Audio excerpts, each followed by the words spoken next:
മോഷണക്കേസിൽ പ്രതികളായവരെ അറസ്റ്റിൽ നിന്നും രക്ഷിക്കാൻ ശ്രമം നടക്കുന്നുവെന്ന ആരോപണവുമായി പരാതിക്കാരനായ കിഴക്കഞ്ചേരി മൂലങ്കോട് സ്വദേശി ഇർഷാദ് 2021 ഒക്ടോബർ 14-ന് തന്റെ വീട്ടിൽ നടന്ന മോഷണക്കേസ് അട്ടിമറിക്കാനാണ് ഇപ്പോഴത്തെ അന്വേഷണ ഉദ്യോഗസ്ഥൻ ശ്രമിക്കുന്നതെന്നാണ് ഇർഷാദ് വാർത്താസമ്മേളനത്തിൽ ആരോപിച്ചത്.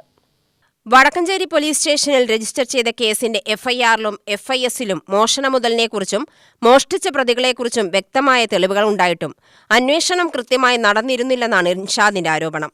തുടർന്ന് ജില്ലാ പോലീസ് മേധാവിക്ക് പരാതി നൽകിയപ്പോൾ വടക്കഞ്ചേരി SI ജിഷ്മോൻ വർഗീസ് അന്വേഷണം ഏറ്റെടുക്കുകയും മോഷണം പോയ സ്വർണം നെമ്മാറയിലുള്ള ഫിനാൻസ് സ്ഥാപനങ്ങളിൽ പണയം വെച്ചതായി കണ്ടെത്തിയിരുന്നു. പിന്നീട് വടക്കഞ്ചേരി പോലീസ് സ്റ്റേഷനിലെ SIയുടെ സ്ഥലം മാറ്റത്തിന് ശേഷം പുതിയതായി ചാർജെടുത്ത ഉദ്യോഗസ്ഥൻ അന്വേഷിക്കുകയും കുറ്റപത്രം കോടതിയിൽ സമർപ്പിക്കുന്നതിനായി തയ്യാറാക്കുകയും ചെയ്തിട്ടുണ്ട്. എന്നാൽ കേസ് അട്ടിമറിക്കാനുള്ള രേഖകൾ കോടതിയിൽ സമർപ്പിക്കാൻ ഒരുങ്ങുന്നതായാണ് വിവരമെന്ന് ഇർഷാദ് പറഞ്ഞു. കുറ്റപത്രം സമർപ്പിക്കുമ്പോൾ വകുപ്പിൽ മാറ്റം വരുത്തിക്കൊണ്ട് പ്രതികളെ അറസ്റ്റിൽ നിന്നും മോഷണക്കേസിൽ നിന്നും രക്ഷിക്കാൻ വേണ്ടിയാണ് ഇപ്പോൾ ഉദ്യോഗസ്ഥർ ശ്രമിക്കുന്നതെന്നും ഇർഷാദ് ചൂണ്ടിക്കാട്ടി. എല്ലാ തെളിവുകളും പണയം വെച്ച ഫിനാൻസിൽ നിന്ന് വരെ ഡീറ്റെയിൽസ് വരെ എടുത്തു. 2023 കാലഘട്ടത്തിൽ ഫിനാൻസിൽ പണയം വെച്ച് എടുത്തിട്ടുണ്ടെന്നുള്ള ഡീറ്റെയിൽസ് പോലീസ് റെയ്ഡ് ചെയ്ത് പിടിച്ചിട്ടുണ്ട്. അതിനുശേഷം എല്ലാ റെക്കോർഡ്സുകളും അവരുടെ വീട് റെയ്ഡ് ചെയ്യാൻ വേണ്ടി കോടതിയിൽ നിന്ന് ഓർഡർ വരെ എടുത്തിട്ടുണ്ട് ഈ സംഭവത്തിൽ. പിന്നെ അതിനുശേഷം SI സ്ഥലം മാറിപ്പോയി.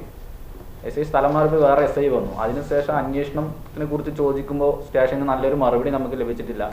പോരാത്ത അതിപ്പോൾ അവർ പറയുന്നത് മോഷണമല്ല എന്നാണ് പറയുന്നത്. മോഷണം പോയ മുതൽ ഫിനാൻസിൽ പണയം വെച്ചു എന്നുള്ളതിന് രേഖകളുണ്ട്.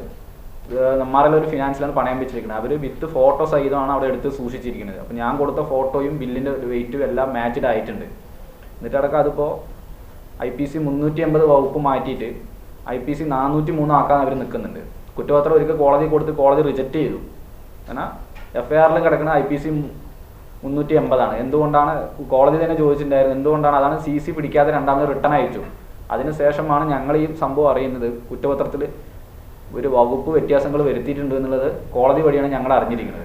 ഞങ്ങൾ ജില്ലാ പോലീസ് മേധാവിക്ക് പരാതിപ്പെട്ടപ്പോൾ ജില്ലാ പോലീസ് മേധാവി FIR നോക്കിയിട്ട് പറഞ്ഞു ഇതിനകത്ത് എല്ലാം കറക്റ്റായിട്ട് FIRനകത്ത് ഉണ്ടല്ലോ, പിന്നെ എന്താണ് പ്രശ്നം ചോദിച്ചു. അപ്പോൾ പ്രതികളെ അറസ്റ്റ് ചെയ്യുകയോ തെളിവെടുപ്പ് നടക്കുകയോ തൊണ്ടി മുതൽ CC ചെയ്യുകയോ ചെയ്തിട്ടില്ല പോലീസ്.